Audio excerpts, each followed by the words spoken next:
Hello and welcome to the West Yorkshire Football Show. It's our EFL show. I'm Stephen Brown, and joining me to discuss Leeds United, it's Jayson Booker.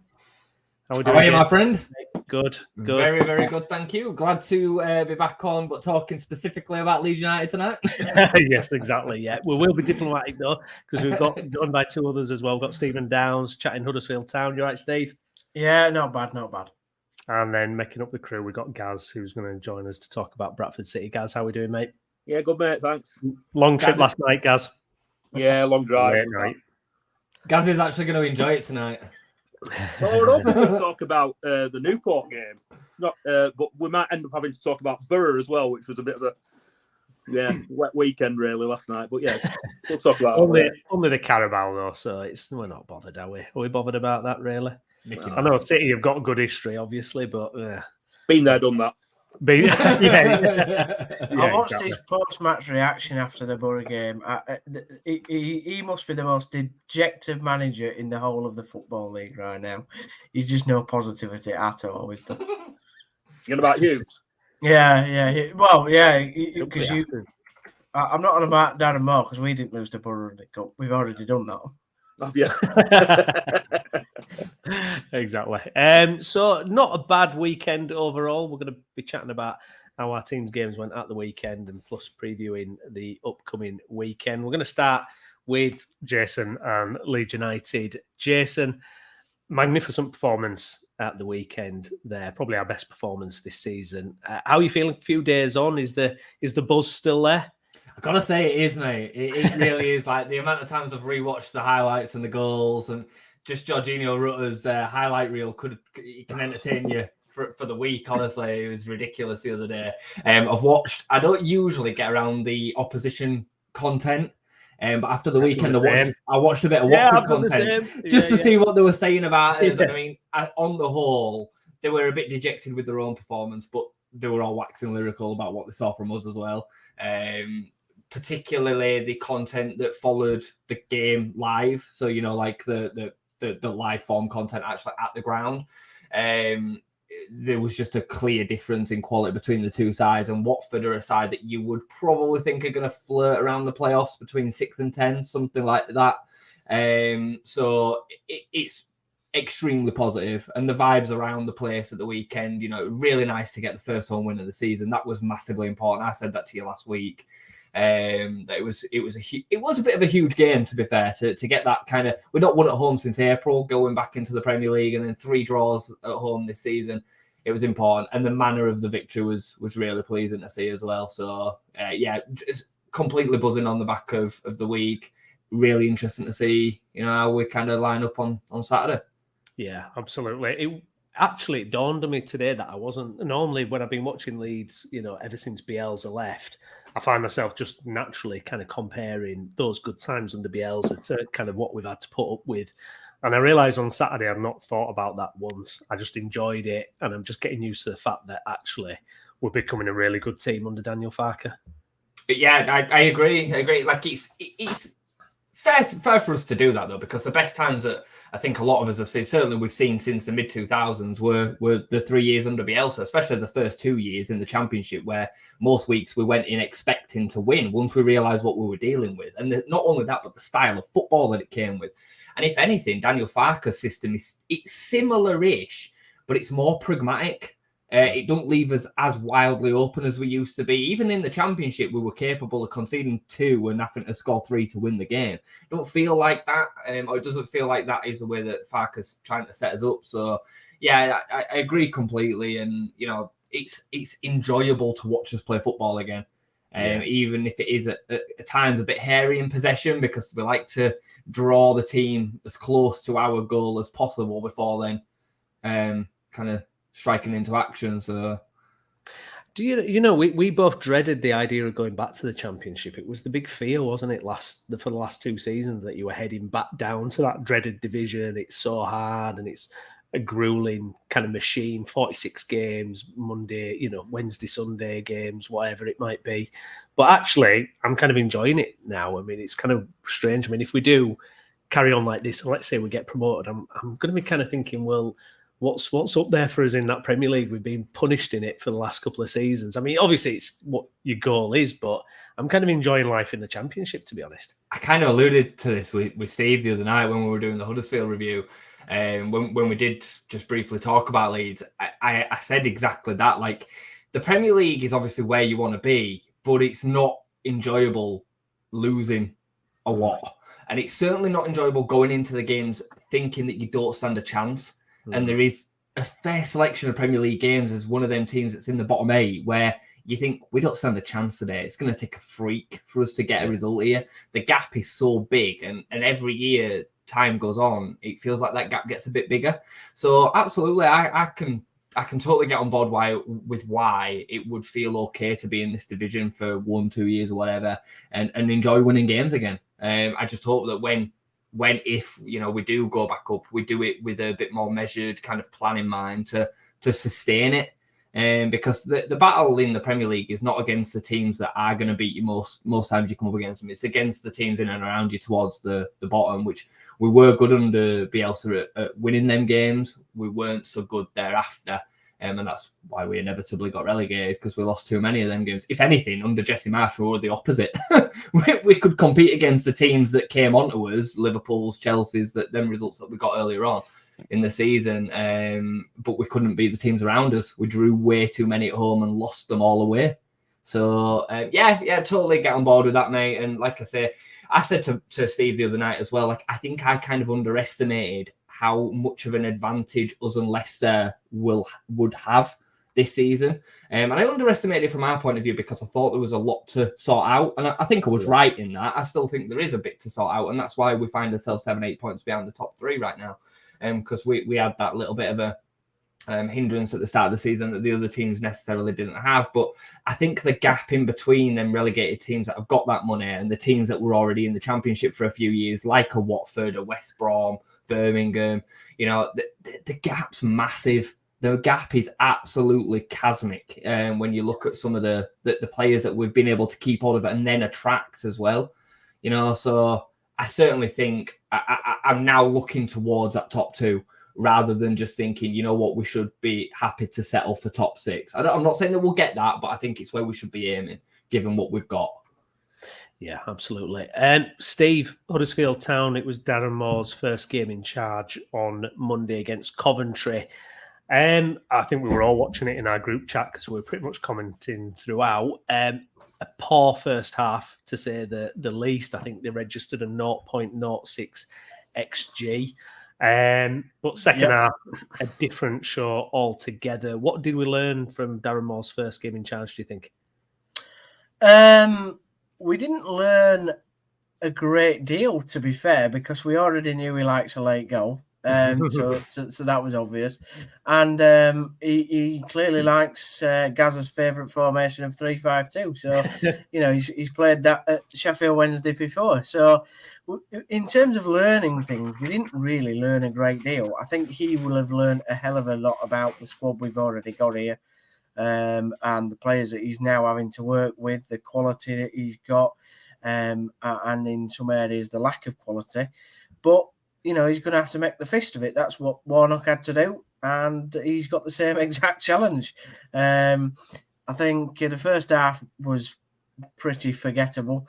I actually thought, I gave Jay quite a lot of banter, but his assessment of the game was pretty spot on, really. The only thing I sort of disagreed with him on was possibly that he thought that Coventry were, quite average, and I thought that they were the miles better team, really, in the first half compared to Town. But the second half was a lot better showing. We got further up the pitch and really took the game to them and made them look like they're not the great side that they were last year because of the changes that they've had and the personnel that they've lost, or in some cases gained, and how that team's changed. And I think it was a good performance by ourselves, to be honest. Yeah, because it would have been easy to kind of feel a little bit sorry for themselves at halftime by the fact that they've lost Neil Warnock, who, by all accounts, incredibly popular in the dressing room, incredibly popular in the stands. he's got a bit of a legacy to get around, hasn't he, Darren Moore there, and to put his own stamp on this team, especially considering that transfer windows are shut. I mean, in terms of his actual appointment, Stephen, transitioning from Neil Warnock, how did you feel about that going into that game? Yeah, I was a little bit mixed. We know on the chat what, in terms of I wanted a certain sort of manager that was probably more in dreamland than actual realistic. I wasn't jumping from the ceiling when they said that they'd appointed him, but I wasn't down in the doldrums either. At least it wasn't Nathan Jones. I think that was the big gasp around the most of the Huddersfield, forums and social media. Oh, thank God it's not Nathan Jones. And we all raised a glass to the club that night and said, well done, you've not picked an absolute plonker. The thing about Darren is that he's a nice guy. I think coming off the back of Warnock's sort of mini legacy that he's had for the second time spell, I think Darren's probably the best at getting round that, to be honest, because he'll sort of subtly stamp his authority on the squad. He'll get players on side. You could tell that in his first press conference, he was already trying to do that in some of the things that he was trying to say. I have no problem with him becoming the manager at all. He's got the same exact problems as what Neil did. Now, Neil is Neil and was able to produce the miracle of last season. And, okay, the season started poorly, but we had some very tough fixtures and he got, the points that we've got at the moment in the last couple of games. But that doesn't mean to say that Darren can't go on and make a good fist of it this season. I think, still credibly, if we got, around 15th to 12th, that'd be an okay season for Darren's first season, to be honest, and what we were all hoping for, to be fair. So, yeah, I'm excited where he's going to take the team. I think it'd be unfair to judge him too much until January. It'd be interesting to see how much the club backs him. I said to Jay that they've made a massive decision now of the club. It's their man. They wanted him. They went all out to get him. And they've released a man that was an absolute legend at the club and one that 99% of fans were on side with. So if it goes horribly wrong, it's not going to go well for the board and our American friend, Mr. Nagel. No. I was thinking, Steve, after obviously it was kind of announced the other day that it had come to light that Darren Moore had become available, and that's why they've kind of brought this decision forward. So it made me think, like, what was stopping this 2 months ago? Was it that Darren Moore was in wranglings with Sheffield Wednesday, compensation maybe, or was it another job, or what? What's it like? No, I believe the case was he was still trying to get money off Chansiri. And the best bit about it is that, Wendy's fans are massive, as they like to call themselves, think that they've got all this money and that, some of them absolutely slate Darren for going, because they said he was greedy. But little old Huddersfield can clearly pay the wages and bring up the ambition that they seemingly couldn't. So, which is quite hilarious, really. It don't make any sense, does it? Because Chansiri apparently has come out and said that he wanted 25 grand a week. Yeah. I think is the figure that he's put on it. But, yeah, I mean, I believe that would probably put him in the top maybe 30% of championship management wages, something like that. Yeah. But given the basket case that he was having to work with, it's probably not an unrealistic figure, is it? No, I wouldn't say so. No, I mean, you look at you don't. It's easier to say what players are on than managers, I think, because you never know what what you've got, like Watford and West Brom that will probably pay an absolute bomb for their head coaches. I mean, that's why Watford do what they do, don't they? They sack them after 2 months and then rehire them. So, but I think that this is an obviously long-term appointment for Town. So they're obviously going to try and back him, which is good, which is what we want to see. Some ambition. I said to TJ on Monday that I believe Town's a blank canvas. Wednesday's a basket case of a club.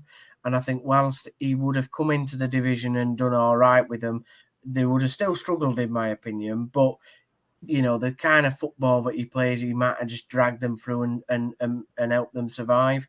But at Town, it's a blank canvas. We've got such a small squad, impressionable squad, a young squad, that I think he can shape it over the next couple of years in what he wants it to be, really.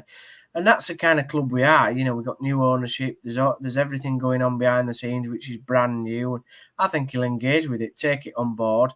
He's clearly a man that wants to, you know, impress himself on the fan base, which is lovely to see. I liked it when he came straight out the tunnel on Monday, went over to our lot who, you know, travelled down on a Monday night, game on Sky. We got absolutely ripped on some absolutely crap social media sites saying, oh, look at Huddersfield, they've only brought a bus full. Well, yeah, it's actually, you know, quite good on a Monday night when game's on Sky and you're paying 35 quid for a ticket. And who wants to go to Coventry anyway? So, you know, so I was pleased that he went over to the fan base and give us a, you know, a bit of a wave and that. But yeah, I think he'll do well. I'm sort of semi-excited. I'm not jumping from the rooftops. I'm glad we haven't got Mark Hughes, and I'm ecstatic that we haven't got Nathan Jones. So I think I'm looking on the positivity, really. If I'm being totally honest, boys. I think Huddersfield's a slightly more attractive, like potential prospect than Wednesday right now. Like the scopes of the club are maybe different, but I think right now it's a better project for him than Wednesday is. Given that's because you've got to work at Wednesday. You've got to work with Chansiri, haven't you? That's Whereas at Huddersfield, like he's got, like you say, he's got a blank canvas. The thing with Darren Moore is everyone you hear from, everyone who says anything about him in football says he's a really good guy, or most people. Do. So you've got to trust. To be honest, I believe more what he says than what Chansiri says. But that's just same. I agree. I do as well, Gaz. I mean, you look at what he said, and he came out and he said it wasn't about the money. Chansiri came out and said it was about the money. Well, you know, this is a guy, let's remember, that was going to put Hillsborough up for collateral when the club was in absolute turmoil. Do you know what I mean? So I seemingly, you know, I think Darren's a nice guy. I think players will want to come to the club and play for him, which is big. And yeah, he can help develop us over the next 3 years. This 3-year plan of us getting to the Premier League, I think, might be a bit ambitious, but if that's what the owners want to do and they're going to back him, if they're going to back him and they're being serious about it, then fair play to them. But the proof, as I always say, is in the chocolate pudding, and let's see whether there's enough sugar in that chocolate pudding to make it sweet. You'll find out more in January, won't you? Yeah, exactly, guys. If we go out and buy a striker, which we were desperate for in the summer, and they're going to pay some proper money for one, with some wages, then great. I'm a bit mystified. I'm still a bit mystified why you wouldn't do that for Warnock, but whatever. We've got what we've got now, so we'll have to just muddle through till January. I think we'll get enough points on the board till January. I'm not. I don't know. I seem to have a bit of confidence about Darren that he'll somehow steer us, you know, clear, and then we can go into January with some positivity. So, no, I'm looking forward to it. I secretly thought pre-season that you'd be in a little bit of trouble this season. Having watched a few of the teams and having watched Town now 3 times, I think I've seen them. I think they'll be fine. I think they'll be fine. I think you've got enough within the squad. I think you've got enough in defence. I think you've got a great goalkeeper, and I think you've got enough goals in you. I think that is where you'd probably struggle, but I think you've got enough to probably finish our back 12th four and 16th. Yeah, our back four, as we were talking on Monday, Jay, he's fine. I think that's championship standard enough. The midfield's being improved by Ben Wiles as long as we can keep Radoni and Hogg fit. It's just then whether we can get enough goals out of Karoma, Thomas, Harrott, Hudlin, and Danny Ward up front. So that's the big test. Obviously, goals win your games, don't they? But keeping him out, I'm not that worried. I like the look of that Bergzorg as well. Thought he was, mate, can I just say about him? I've not spoke about him before on here, but I don't know if you all remember we had a player called Colin Quanner. Does anybody remember Colin Quanner? I remember. Okay, so Colin Quanner scored the goal that got us to Wembley, and he didn't know that he'd even scored it. This was a chap that had come over from the 3rd division of Germany and didn't really know how to kick a football properly, but we all loved him because he was nuts. And Bergzorg seemingly has taken on that role of nobody. There's 30,000 people in a stadium, or 24,000 if you're at John Smith's, and nobody in that stadium knows what he's going to do. The opposition don't know what he's going to do. He himself doesn't know what he's going to do. just to give you an instant of a moment, right? Against at the last home game against Stoke, at one moment he ran down the wing and kicked the ball. He was going to kick the ball with his left foot, accidentally kicked it with his right foot, and it went out of play. And then at the next moment, he did 5 step overs in one go, turned the left back inside out and crossed the ball. And it was like, that was like a minute later. So to be honest, I already love the guy, to be honest, because he just seemingly does what he wants to do. He'll be so infuriating, and he reminds me a bit of Van La Parra as well, but because he was another one that you never knew what you were going to get out of. But yeah, I love them type of players, to be honest. I curse my look at them. Card. Yeah, that's what they are. I curse my look at them sometimes, but then I just look at them and think, you're just like Bambi, really, aren't you? It's just like having a bit of a bunny rabbit on the pitch, and yeah, I like him. I do. Yeah. I like him. Yeah, I thought it was decent. Dropping down then to League Two, Gaz. It was all going pretty wrong for Mark Hughes this time last week. I think, well, probably earlier than this time last week, but we spoke about the need for Andy Cook to be in the team. And you said, if you'd have had Andy Cook for the previous league game, you'd have probably won it. Well, he was back against Newport County, and what a performance. Yeah. Do you know what? I think we've said before about, it's not always rocket science. The fans wanted the change in formation. He's gone back to the old formation. That improved us. Then he's got Andy Cook back. That's improved us. It's like 2 little things have just improved us straight away. Cook scored the goals that we haven't been able to get. Although, to be fair, before he was injured, he hadn't scored all season.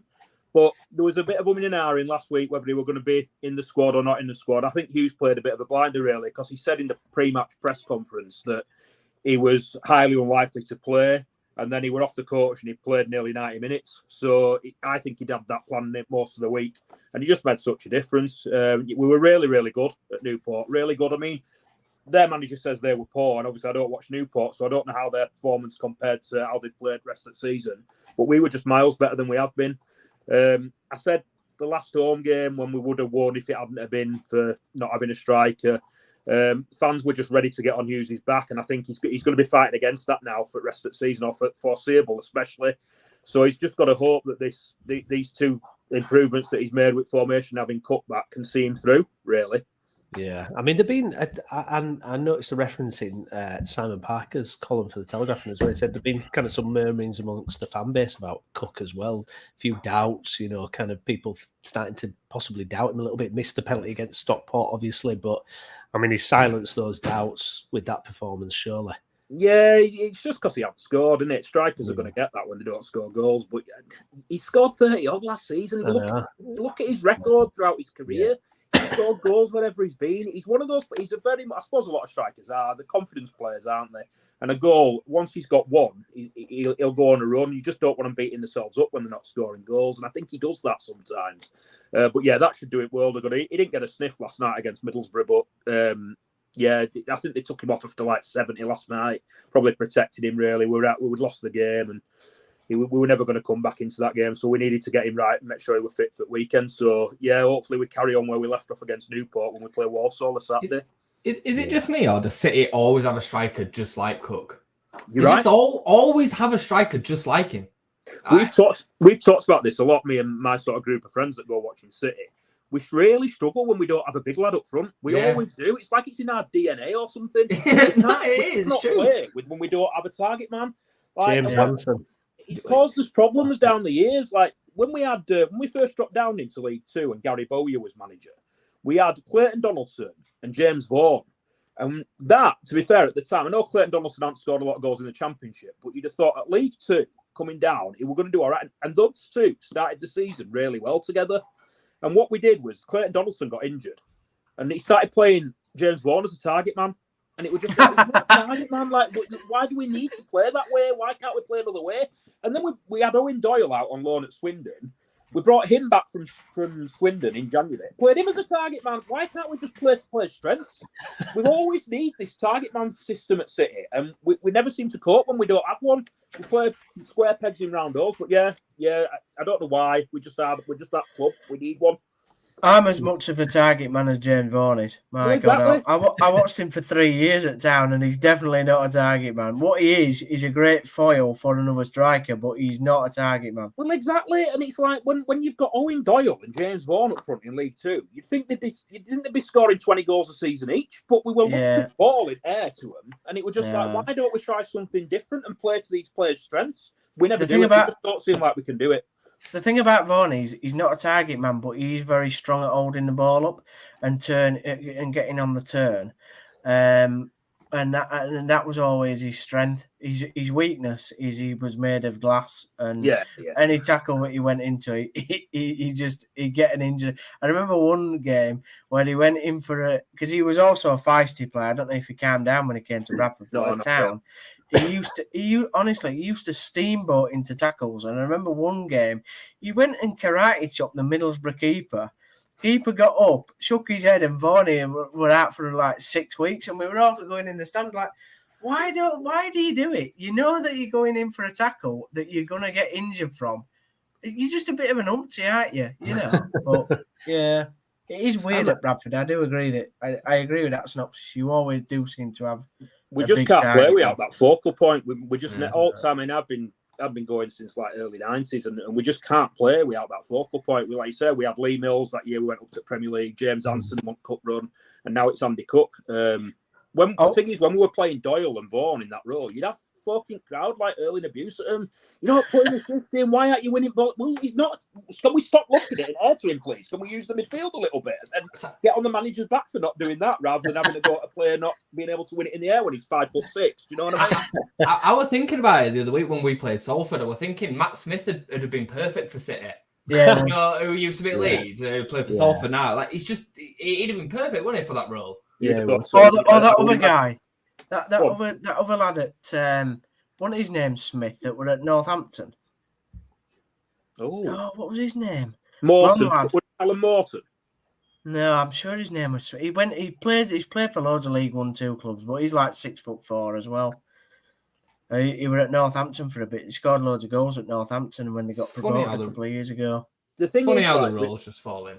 Yeah, the thing is with Hughes, and I think I said last week, I felt a bit sorry for him because he got all that abuse after the 1-1 draw at home to Harrogate, even though we'd obviously got a draw out of it with a late goal. And normally you're ecstatic when you score a late goal, aren't you? But everyone would just like still booing Hughes. But the thing is, I felt a bit sorry for him because he had Cook out injured, and he has his understudy for Dane Oliver, and he was out injured as well. So we were playing like we didn't have that. And like you say, it's in our DNA. We can't play without a big lump up front. So I don't know what he was supposed to do any different, really. But yeah, I felt a bit sorry for him. But hopefully now we'll cook it back. And yeah. You imagine back in there when you didn't have James Anson on, you just had Naki Wells up top and he was target man. But I won't be bothered about going out at Cup, Gaz. It means absolutely no to you, lads. Like it done to us. Like your main thing's at league, and if Cook gets on a run and you start winning some games, like. You should steamboat up that league, hopefully. I think he looked at it last night with his team selection a little bit. He left Kevin McDonald out, who'd had an absolute blinder at Newport on Saturday, and he just said, "Look, Kevin McDonald's a Saturday to Saturday player at his age. He's not going to be able to play Saturday, Tuesday. So he said he wanted to play, but I took the decision to leave him out. Yeah. And I think that was the right thing to do. And people the fans in crowd last night were getting a bit grumpy. And it's like, to be fair, lads, I mean, Middlesbrough down at bottom of your division, but they were brilliant last night. And speaking to some Borough fans online, they're like confident that they'll turn it round this season. They can still see themselves getting into that top six. So I wouldn't put it past them based on last night. They were absolutely brilliant. Yeah. We played Blackburn last year at its same stage of competition. Middlesbrough were miles better than Blackburn. We were talking about it on really tight. And I mean, we didn't really have a go. We stood off them a little bit, and it was a little bit like if you're a lower league club going into against higher league opposition, you need to get in the faces, don't you, and really harass them. And we didn't do that. We showed them a bit too much respect, and I can understand people being unhappy with that. It wasn't until the end of the game when we really had a go, but they did look good, to be fair to them, and I won't put it past them turning it round. But Gaz, they've looked good. They've looked good in games all season, really. I've watched quite a lot of Middlesbrough this year. They've been on Sky a number of times, and they've looked quite good in quite a lot of the games. But they've not come out with the results, and at the end of the day, that's what matters, isn't it? You know, points on the board. maybe that's why they're confident they'll turn it around. The fact that they're playing well, but yeah, if they don't get the results, I know what you're saying. Yeah, I said this to Steve the other night. Like, you take two players of the quality of Cameron Archer and Chuba Akpom out of a championship team, and you're severely hampered. And they relied on them so much for the goals last season, and they haven't replaced them. No. They just haven't replaced that volume of goals and that quality. And Giles. I can't remember the guys. And Giles, yeah. The guy, I can't remember the guy's name who scored the first goal last night, but apparently he was the striker. He's the number 9. He scored the first goal, but he looked good until he got in front of goal. And the goal that he scored, the first one, Lewis should have saved it. Lewis made 2 blinding saves last night, but he would probably partly at fault for the 2 goals that we conceded. But yeah, I can't remember what he called it. Lath or something. Lath, yeah. Lath. Yeah, they paid a bit of money for him apparently, but his all-round game looked good, but in front of goal, it looks a bit shaky. Did O'Brien play? Yeah, he played at fullback. Fullback? Yeah, they played him at fullback. Okay then. I can't remember I think it was left back he played at, but yeah, he played definitely. Yeah. Well, thinks he's Pep, doesn't he? Reinventing players in different roles. There we go, Michael Carrick. By the way, future target man for Bradford City, Kyle Hudlin. What do we think? Kyle Hudlin. Well, he's tall enough. He's too tall. No, but the thing is, right? If you over managers that he's had, the worst thing he's at is heading, and he's 6'9". He's brilliant with his feet. I mean, he laid a right ball off to Redoni against. He laid a right ball off to Redoni in the second half against Coventry. Took it on his chest. He had some nice feet. He showed some really quick feet. He does. He's a good footballer with his feet. But he's just his heading. He's lost a lot of weight. When I first saw him for Solihull, he were pretty stacked. Like he were quite strong. And when I saw him the other night, he looked like a beanpole. He looked like he turned into Peter Crouch. Yeah, but Crouchy were never good with his feet, were they? Well, that's a difference. I don't know. Crouchy. No. That he even says that himself that he wasn't the best with his feet. Yeah. I think he's desperately underrated, Peter Crouch. I do. Yeah, I do as well. I'm not saying he was crap. But yeah, Hudlin as a future target man for Bradford. Yeah, no, we'll have him as a target man at Town first, if that's all right, guys. Championship, because I mean, I actually thought when you signed him and you loaned him out, was it Wimbledon he went to? Wimbledon, yeah. I thought we might have looked at him then, but he didn't pull up any trees at Wimbledon, did he? So is he even going to get a look in at Town? Yeah, I think he will under Moore because he's Moore's type of. I think Warnock thought he was all right, but I think Moore will play him a bit more. I didn't mean that as a pun, by the way. But yeah, I think he'll be. I think he'll utilise him. The interesting thing about Darren Moore's tactics the other night is he put Hudlin on, Arrett on. He went right for it. I was like, where is this Darren Moore that I saw at Sheffield Wednesday that was putting centre backs on in like the 93rd minute when you're 1-0 down? I'm used to him doing that, so yeah, it was a big surprise. Hey, I'm glad we didn't. I'm glad we didn't hold out for him. Now you've told me he's playing 3-5-2. I'm glad he's your manager. You'd have loved him, Gaz. You'd have loved him. Yeah, he's a hero at City. Like I say, like my favourite City team were obviously '99 getting promoted, and he was a magnificent part of that side. He was fantastic for us. He was a good defender. And he's meant to be a really good guy as well. So if you were at Huddersfield, I'd wish him well. Yeah, cheers, guys. Thanks for that. love you too. But yeah, I think. Listen, I think out of all of us now, we all know Hughes is the next one to go into. Really, he's getting even more grey than what he. I don't know. I think. I don't know. Or do you think he's going to turn it round now? I think he might get bailed out with Cook. I really do. And if he's changed formation again, and I think I could see it kind of going on and on. I think he could see out this year. I think potentially. Like my opinion is, when he changed that formation, he bought himself a bit of time for me because he showed a willingness to change. The problem is that in that game, like I think Steve asked me last week on the pod, like has he lost the fans? And the problem is he might have done. He has lost a lot of them anyway, and it ain't going to take long for him to. They were on his back last night, and we were getting 2-0 against Championship opposition. So it's a little bit like I don't know how much time some people are going to give him. Personally, like I said, when he made that change and he showed the willingness to change, he bought himself a bit of time for me. And like you said, with Cook coming back in, it should help him out a lot. But he needs to win games. We won at home. We won away at Newport. We've got to win again on Saturday, and then putting a run together is the only thing that's going to probably keep him in a job for some of these people that are on his back all the time. So I were all for letting him go and wanting him out when he won't change. But now he's done that. For me, I think there'll be other people like me, but whether that'll be the consensus, I don't know.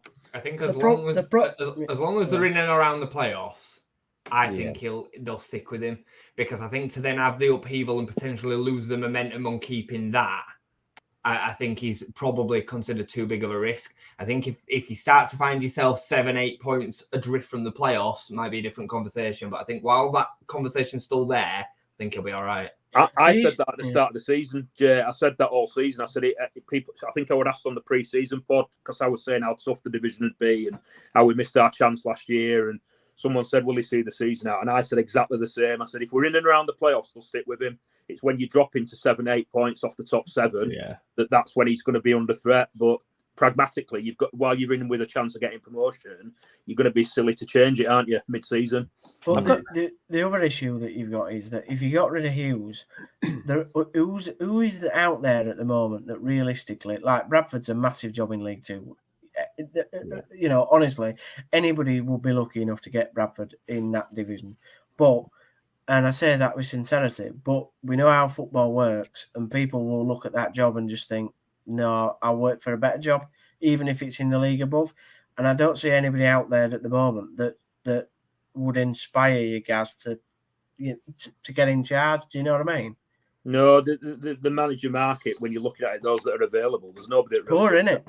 Yeah, I mean, there's some people, like I think who's being linked with Tranmere, because they've got Nigel Adkins in temporary charge at the moment. But Darryl Clark, there's a few people talked about him, like, because he did a really good job at Port Vale, and obviously Bristol Rovers. But like you say, he'll probably get snapped up before then, and after that, I don't know who you're looking at. I don't know who's available.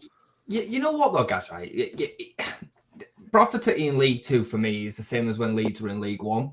Like, they should really be able to go out and just bully the situation and get whoever they want. And when we were in League One, and after Gary Mark and all that kind of gone, we were like, we want Simon Grayson. We're going to go and take him from Blackpool. He were in the Championship at the time. They've got promoted. He's our guy. We're going to go get him.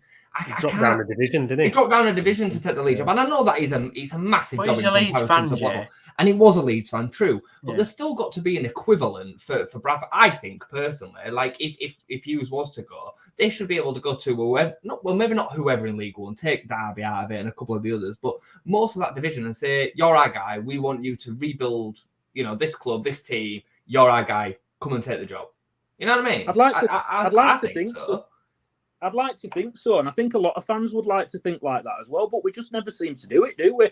We never seem to act like that big club. I mean, when we had, I was mentioned it before, when we had James Vaughan and Owen Doyle up front, people were saying, which one are we going to sell? And I was sitting there thinking, why do we need to? We're Bradford City in League Two. Keep them both. Get both scoring 20 goals a season. But yeah, we never seem to do that. I'd like to think. I think a lot of fans would like to think like you, Jay, there as well. And we could go into League One and pick somebody. But I just don't see us doing it. I don't think we've ever done it, and I don't see us doing it for whatever reason.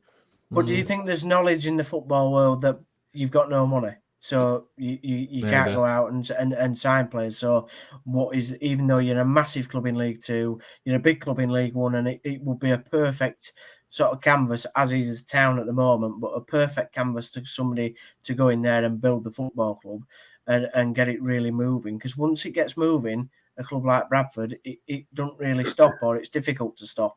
But I just think there's this thing about City, and they don't have money in League Two, and it's weird. You're the biggest club in League Two and you don't have any money. It's a strange one. I don't know what the financial situation is, but obviously there's clubs in there we've probably got a lot more money than us now with these financial backers that they've got. You're looking at Gillingham and Stockport and Wrexham. Yeah, they've got big money for League Two and probably big money for League One as well. Now, how much money we've actually got, I don't honestly know. I knew, obviously, we sell a lot of season tickets, but we sell them at cheap prices. So whether that counteracts that and means that we've not got as much money, and people look at the crowds we've got and the size of the club, and like you said, we're massive in League Two. We'll probably be one of the top 5 or 6 in League One. My personal opinion is our natural place is probably fluctuating between top of League One, bottom of Championship. But people look at us and see that, and then they say, well, why are we still stuck in League Two? I don't know the reason. I don't know why we don't spend the money. I don't know. I honestly don't know. It'd be good to get Spat. Like, if we got Ryan, I know we were going to try and get him on here, but it would be great to get him on and ask him the question of, look, why is this history of Bradford over the last decade, being the biggest club in League Two by absolute miles, and yet not having any money to go out and get the best players to get the club out of the division? Because I just don't, I can't get my head around it. And it must be so frustrating for you guys sitting there thinking, bloody hell, we've seen this over the last decade. When's it going to change? Well, we saw it before, like 10 years ago, before Phil Parkinson came in. This is the situation that we were in. And then, like you said a few minutes ago, Parky came in and he got us rolling. And once we were on a roll, we were really hard to stop. And I honestly believe that if Parky had stayed another year and we hadn't sold out to the Germans at the time, that Parky would have got us up into Championship. He was the only underrated manager, Gaz. Underrated manager. When you've got the right manager in charge, it makes a huge difference. Absolutely. And the only thing he struggled to do was sign a striker and replace Wells. If he'd have replaced Wells' goals in that team alongside Hansen, we'd have got promoted. I absolutely believe that. And he signed it, Aaron McLean, who was on his way down. And it was a bad signing, and we shouldn't have done it. We should have gone and found somebody better who could have scored us the goals alongside Hansen to get us out. But yeah, we will be difficult to stop when we get going. But I said in the group chat before, when we had that cup run, or those 2 cup runs, and we got all that money, we seemed to we didn't build an infrastructure behind us. We didn't invest in the academy. We didn't invest in the training ground. We didn't invest in the stadium. And now we're back where we were just over 10 years ago, and we don't really have a lot to show for it.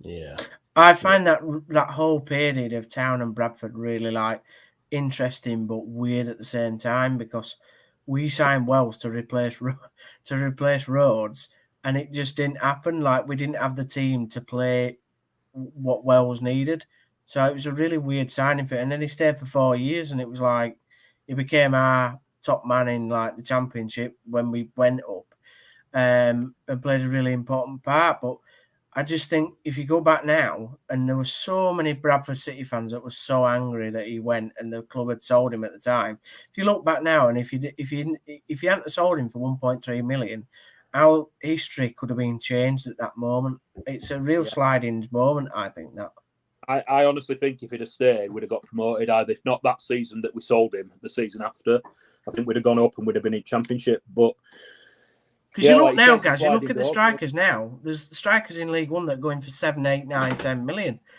1.3 million at the time was an absolute steal, really, wasn't it? It was an absolute snip, and people said it at the time. You'd got a bargain because people were looking at, like Peterborough, Darren McAnthony gets big money for every player he sells. Why were we selling Wells for 1.3 million when you had them selling strikers for a hell of a lot more than that?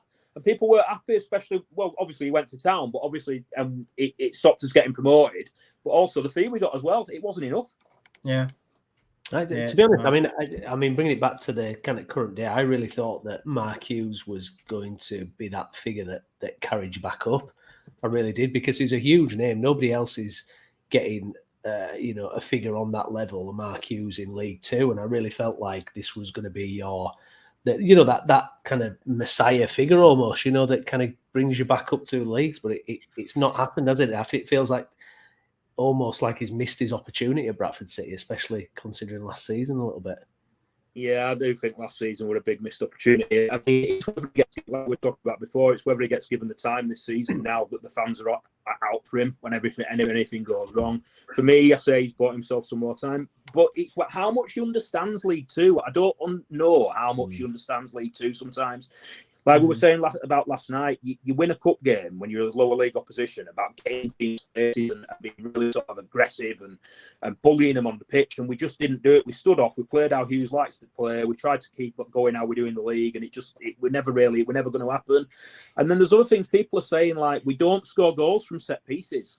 Like Hughes doesn't seem to understand that how many goals in League Two are scored from set pieces, from defenders and corners. I can't remember the last time a defender scored. I think Sam Stubbs scored one last season from a corner. We don't do it. We get the odd one from Cook. But your defenders need to chip in with goals. We don't seem to. I don't know how much he understands League Two. Maybe that's held him back.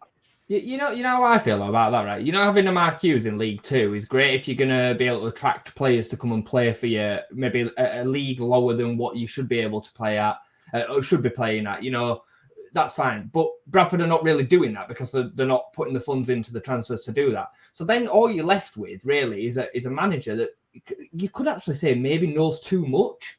You know, like being a Premier League manager or even a Championship manager is far from what you're kind of alluding to from being a League Two manager. You need to know and have different attributes to your tactical game as a manager. And I think there might be a case with Mark Hughes that he knows too much. He will make it too sexy. Like, you know, I mean, you hear it in the crowd, Jay. You hear people. Well, say you hear it in the crowd. You hear people saying it. He's trying to play Premiership or Championship football with League Two footballers. Yeah, I think that's what. Yeah, absolutely. I mean, I think even Gaz so mad he's going being cut off. He's frozen. He's back. But I think I think Gaz brings up Jay brings up a massive point, and it's like you guys at Leeds, like the perfect manager is now in charge of your football club because he knows the level and he knows how to. If you do get promoted, he knows how to challenge at the bottom of that division. We've got Darren Moore, who has managed in the Championship before, and I think having the right manager at the right level is huge, and that's why Allardyce would have been an absolute misery to come in and manage Leeds. Like if he'd have carried on, it just wouldn't have worked because he's not prepared to manage at that level. He don't really know the division, and that's why like Warnock works so well at clubs because he knows the Championship, he knows the players in it. Maybe Hughes at Bradford doesn't even, he will do now, I suppose. But when he first went into Bradford, I bet really his understanding of the market at League Two level was pretty poor, to be honest. Yeah, he's got Glyn Hodges as his assistant, who was former teammate of him years ago and was manager at Wimbledon a few years ago. So I think the hope was that Glyn Hodges would know the division and sort of be able to advise him. And then we've got Stephen Gent, who's come in as a head of recruitment from Middlesbrough. But again, he's come from Middlesbrough. So it's like, does he know the lower levels of the English football? You know what I mean? Like, Jay hit the nail on the head before. I want us to go and bully teams in the division and say, we're too big for this division. Let's go and sign a manager from League One, the best players in League Two, and let's play our way out of it.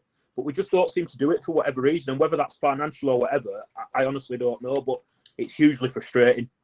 Yeah, I mean, that's what Leeds have done, isn't it, Jayson, really? When you look at getting Farker, manager who's got Norwich up twice from the Championship. We've gone out, we've got Perrault from Swansea. We've signed Ampadu. I mean, we've really done everything that we wanted to see the club do, didn't we, really? We've acted exactly how a relegated team should act. And we were a bit worried at one point or another that we wouldn't do that. It's not what we've done historically in certain times and stuff, but we were capable of doing that this time. The parachute payments from the Premier League allowed us to do that, and we had gone out and do that. And not only that, we competed with the other big boys in our division in Leicester to Perrault especially. And I think Daniel Farko probably would have been the top choice for any team in our division, really. Like Steve says, he's a proven Championship winner. So absolutely, why wouldn't you go and pick him up? I've got to say, to give Nick Hammond and the 49ers the props, I think they've dealt with this summer perfectly. I don't think there were anything more they could have done. They could have maybe gone and got a number 10, maybe. But looking at how we kind of working around that with the likes of Perrault in there, Rutter, Somerville, all interchangeable.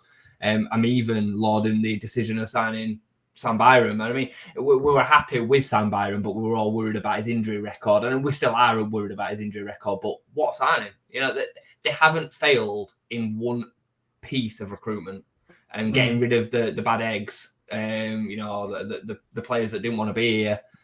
Again, they've dealt with it perfectly. But they've got the money too. I will say that, between them, the multi billionaires. So when you say perfectly, though, you did sort of criticise. I remember at the beginning of the summer about the loan deals and that sort of thing. So I wouldn't say it's been absolutely perfect, but I agree now. Looking at it, it's very, very good. And you have to remember, Steve, that they weren't responsible for the loan clauses. No. Yeah. I understand that, but it's not. It wasn't the perfect summer. I think they've dealt with it perfectly, given what they had at their disposal. Yeah, I think there's a difference. Like the position that we're still in now isn't perfect because these players are going to come back in 9 months' time or going to need to be then sold.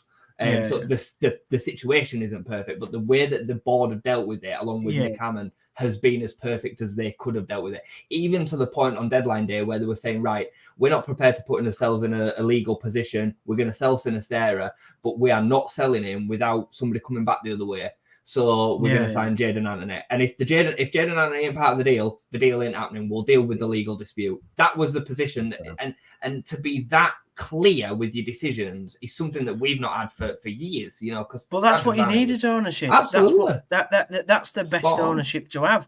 You have a clear plan. You stick to your guns, and you make clear decisions. And if it's not clear and it's murky, then that's when things fall down. Or you have one person running the ship like an absolute madman, like Chansiri at Wednesday. But the other thing that I want to say is, you look at the two squads that Farke had at Norwich and your squad is about 10 times better than either of the Norwich's squads that he had before. So I was saying to my other mate in the car to the footy last night, who's a massive Leeds fan, I said, if you don't get second place now in this league, you've got to look at yourselves and be absolutely devastatedly disappointed, if I'm being totally honest. You know what? Can I just jump in there and just say, like, you know, I've said about Bradford missing out on an opportunity last year. Do you think if Leeds don't go up this year, do you think they've missed out on an opportunity as well? I would say probably. I think there's a bit of a backdrop to it. I think there's a bit of a caveat in that we have had a whole heap of turmoil this summer just gone. But I don't think, considering what we've got, the rest of the division really can handle it. And I think we've got the squad depth to handle it as well. So I would probably go on the side of, even though we've had a slow start because of all that we've got to deal with, I think it would be a missed opportunity. I don't know how you feel about it, Browney, but I personally would say yes. I think Leicester are going to take one of them spots. I think Ipswich are going to be a problem all season. I think they're going to be in and around it. Feels like if you're a relegated team, the longer you are in the Championship without getting back up, the harder it's harder. You know, especially if you don't get up in those first 2 years, certainly. It's the first year, Steve. Statistically, if you don't go up in the first year, you aren't going back up. Yeah. Look at Watford, look at West Brom. The parachute payments get cut by a half in your first season. So statistically, you get ruined financially if you don't go back up first season.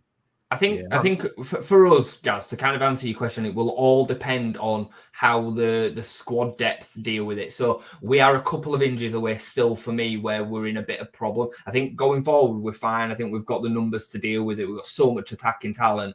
But I think we're yet to see what Gruev's like as a replacement for Ampadu. I think Ampadu is so key. I can't believe how good that lad is. He's ridiculous. He's ridiculous.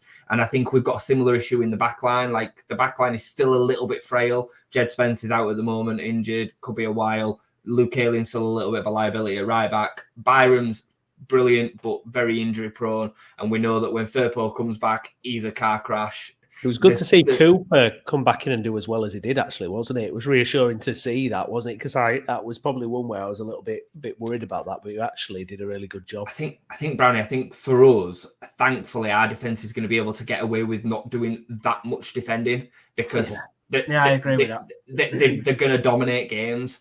You know, we're going to be attacking a lot of the time, in possession a lot of the time, and then, you know, Strike and Rodon, I mean, I think both of them two together are absolutely fine at this level. I think Joe Rodon's ridiculous. I think he should be playing Premier League. I think that we've got 5 or 6 players that could easily be playing for a team that will finish bottom 8 in the Premier League this season. So, I would say yes, Gaz, to answer that question. I don't know. How do you feel, Brown?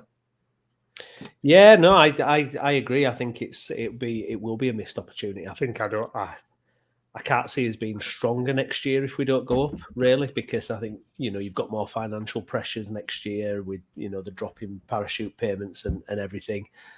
Plus, it gets harder to convince players like Nonto and all these other guys to actually hang around. So, yeah, it's weird, though, because it adds it adds a pressure to everything that I don't think is helpful in a way. I mean, expectations are good, but it's kind of, you're not owed anything. You've really got to prove it as well. I think, when you look at Leicester, the fast start they've had, Ipswich, Preston, we've got a bit of work to do. We have got a bit of work to do, and hopefully we don't get any more injuries as well, because it's not building up, but it's just, I wouldn't like to see us get any more. So yeah, just please get that top 2, would you? Just sort it out, for God's sake. The thing is, lads, as well, like you're talking about your owners are like multi-millionaires, so a parachute payment is going to be a missed opportunity if your parachute payments drop, or are they just going to be able to put money in to keep you going until you do eventually get out of that division? Because that's the problem I think we've got at City, because the multi-millionaire, he's supposedly, his wealth matches that of the owners of Jayson, for example, but he wants to run us as a self-sustainable business. So he's not, the suggestion is, and whether it's 100% true or not, is that he won't put money in to finance us getting promoted. Will your owners do that if you missed out this year? The problem for us, Gaz, is FFP. It's not the money coming from the above, because they're prepared to put whatever they need to put in to make sure that in a few years' time they can sell us for $3 billion, because that's how they work, innit? They have got the money. I mean, the Leeds fan, I forget his name now, Browney, but the Leeds fan, Pete Lowe. Yeah, Pete Lowe. His family are billionaires on their own, and he's just one guy that is involved in the funding of 49ers. It's FFP that castrates you, basically. Financially, the way it works, Gaz, is basically the Leeds will get 100 million over 3 seasons, but in that period of FFP, you are gauged on the fact that you can only have 39 million pounds expenditure by your owners. So whatever Leeds bring in commercially, or whatever ticket sales or from broadcast, they can only spend up to a minus of 39 million. So that's the problem for like owners like Leeds, and like our owner now. He probably wants to put in quite a lot of money, but that's why he's not been able to this season, because whatever Town have brought in over the past 3 seasons has meant that we're close to that minus 39 million of FFP. Well, I'm going to say, Steve, I mean, because you mentioned then about will he back more in the transfer window, but can he back more really with being able to actually afford to buy a strike, from this kind of profit and sustainability viewpoint? Yeah, well, that's why he wants to upsell the commercial aspects of the club. He's looking into different ways that the club can make money on a match day, through ticket sales, through commercial, and with that extra income, then hopefully that will generate into funds that he can put back into the team. So we're in a similar position to you guys in the terms of our owners, but different in terms of you've got the added pressure of the parachute payments. And whilst that is a blessing, actually it's kind of a devil, really, because it sort of, whilst it helps you in the first year, the short term. In the very short term, it helps you with an injection of cash. By the time you get to the 3rd year, if you've not gone back up, which is what has happened with Watford and West Brom, it actually constrains you. And that's why owners don't like the parachute payment in the 3rd year. They want it in 1 year or 2 years. Where with our lot, we've obviously had our parachute payments. The club was bought off the parachute payments, so we didn't have them anyway. And we know what happened in that story, and that's why we're now, what are we? 5 years since we were in the Premier League, so we're 2 years without parachute payments now, and that means we've gone back to our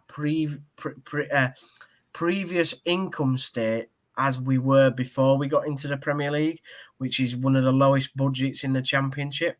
And that means, obviously, the state of the finances going from when we were relegated to now has meant that we've gone from a lot of money in a short period of time to absolutely no money, to then being in administration, to then getting nearly administration, to then getting a £1 billion American owner who has a very long-term plan, but can't put what he wants into the club in a short-term period because the finances are so constrained.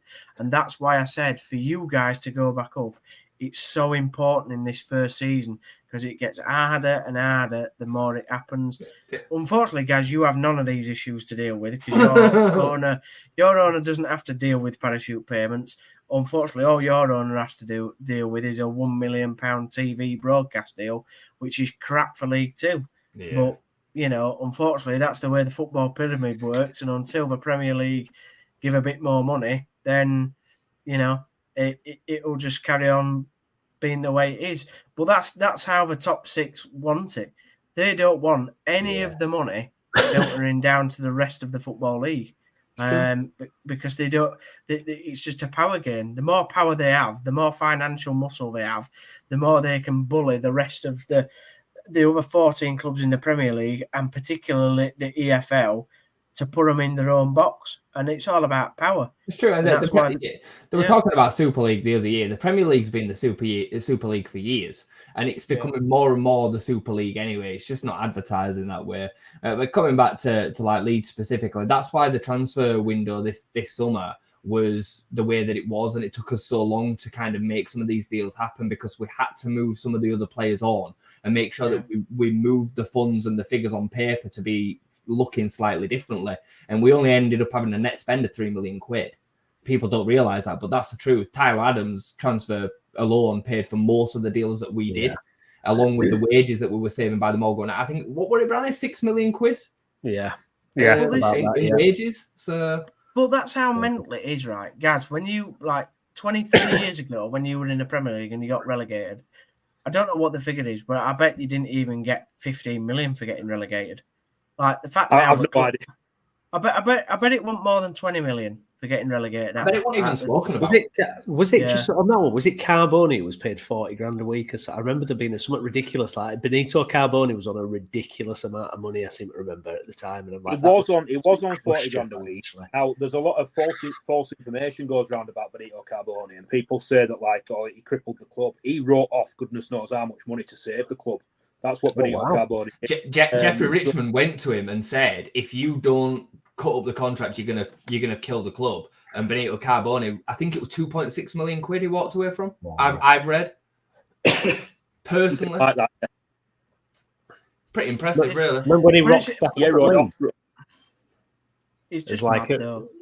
Yeah, I remember Carboni, Jayson, when he rocked up at Leeds, years and years later, a few years ago. Was it under Cellino? He came in as some advisor or something. Yeah, he did. I mean, I've got to say, this whole thing. I don't like the idea. Although I want us to go straight back up, I'm not a big fan of the same three teams going up and down every season. Or you want to see different teams, don't you? I know we've had Luton go up, but it's that won't happen this time. By the way, but Burnley will come back down and be quite good if Vincent Kompany wants to stay.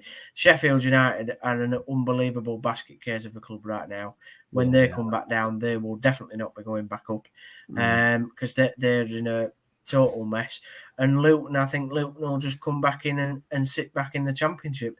You look at certain clubs over the years. West Brom were probably the first ever to do it, really, being the yo-yo club, as in the modern day football. Yeah. Then Watford, then Norwich, and that we'll see who the next one is. It might be you guys. Who knows? But I think we all talk about how Brighton have sustained up there, and Brentford and Bournemouth a little bit. That's the way to run a football club, really. So it'll be interesting to see what you guys do, really, in the next year or two. I think the gap between that bottom three and the rest of the division is just massive. I think if any of Everton, Forest, well, I think Bournemouth maybe are a bit different, but I think if any of them teams that are above that bottom three right now end up getting sucked in, and Burnley or Sheffield United, whoever, stay up as a consequence of it, I think it's an absolute disaster car crash because they are so far behind the rest of the division. Yeah. If Everton come down to the sorry guys, go on. No, it's all right. Go on. I was just going to say, if Everton come down to the Championship, it'll be the biggest disaster for that football club ever. Because I can't see them going back up. Not a chance. They won't have the Someone said it- infrastructure to. One of you said it in the group chat the other day, and you were spot on. Everton are going to survive by there being 3 clubs that are just absolutely terrible, and that's not the first time. It was me because I've watched Sheffield United and Luton now a few times this season, and Burnley. Company is just insisting on playing exactly the same way that he played last season, and you just can't do it. Like we've seen it time and time again. You cannot do it, and I don't see any of them staying up. If they can't run the way they are. Because Everton are a mess. They're a terrible footballing side. They are. But they did it last year and the season before, and it's going to happen again. There's going to be 3 teams that are just so bad that Everton are going to stay up. Yeah, that's true. Yeah, it's true. That's true. Getting to the weekend games that are coming up then, Jayson, big game for Leeds, Southampton, midday kickoff on Saturday. Southampton on a terrible run of form at the moment. Russell Martin under pressure already. I'm always wary when things are going too well for Leeds United, but it should be a game that we can really get excited about and actually hopefully build up some momentum now. I always try and be a bit pragmatic and not too passionate merchant here, but I think we absolutely destroy them. I think we. That's a great line. Cut that, Steve. I'm not being a passion merchant, but we're going to absolutely destroy them. I do. I think everything that they could wish to not come up against this weekend is Leeds United, and the way that we attack and the way that we move the ball. I think their style is made for our style. I think if they try and hold possession the way that Russell Martin teams do, we'll push on them and we'll just take it off them at will in dangerous areas. And I think if they try and come at us and come out, we will hit them on the counter. I think on the back of them losing 4 straight, and they've conceded ridiculous amount of goals. I think they've conceded average of 2.5 goals a game at home, which is wild. I think it could be final nail in the coffin, and we'll see Russell Martin replaced after the weekend. I do. I genuinely think it's. Yeah.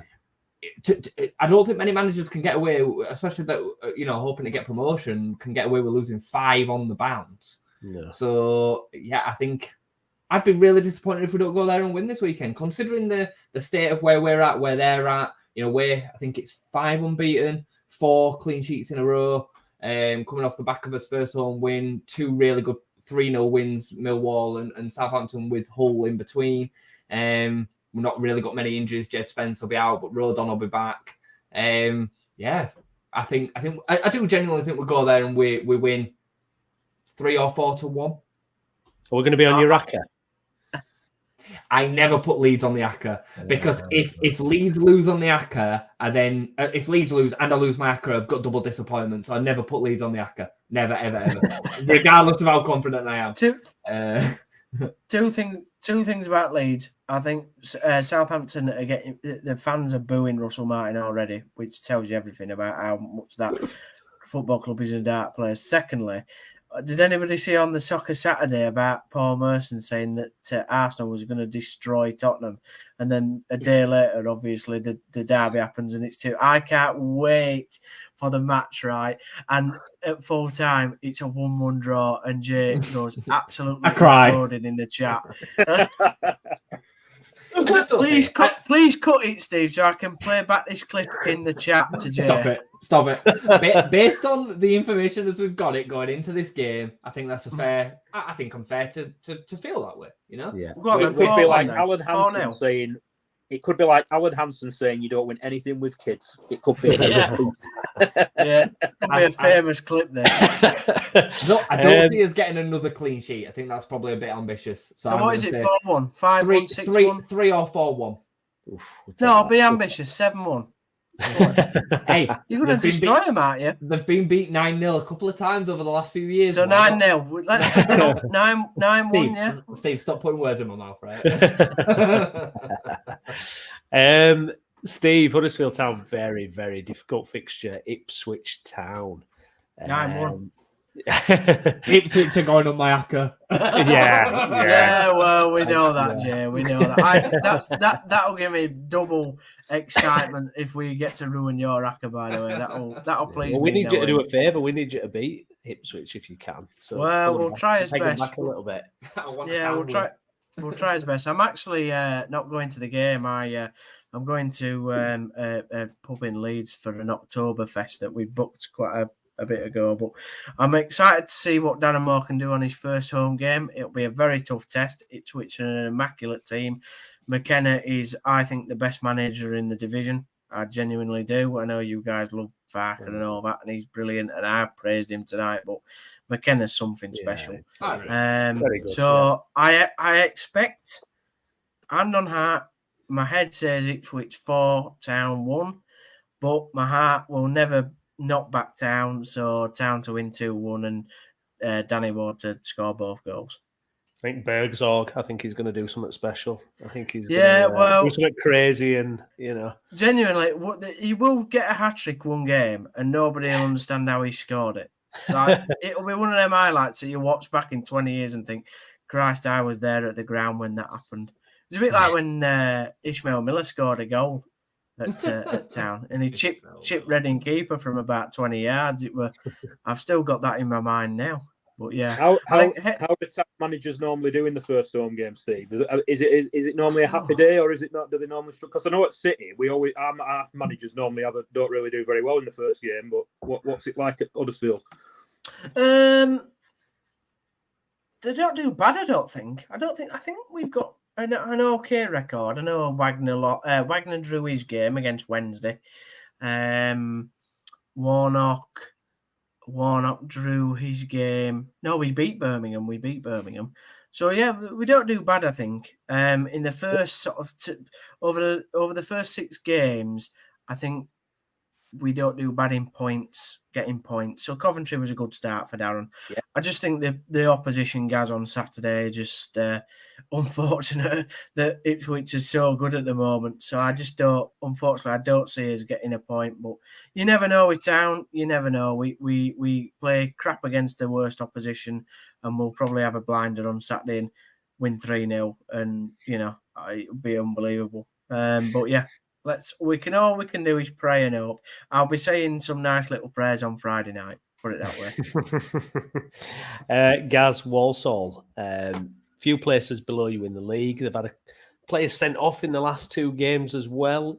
Good opportunity for Hughes and City to get back-to-back wins. Do you think?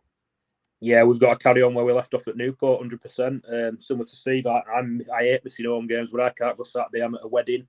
But with Cookie back and the formation how it was before, you've got to hope that this can be a big turning point for Hughes.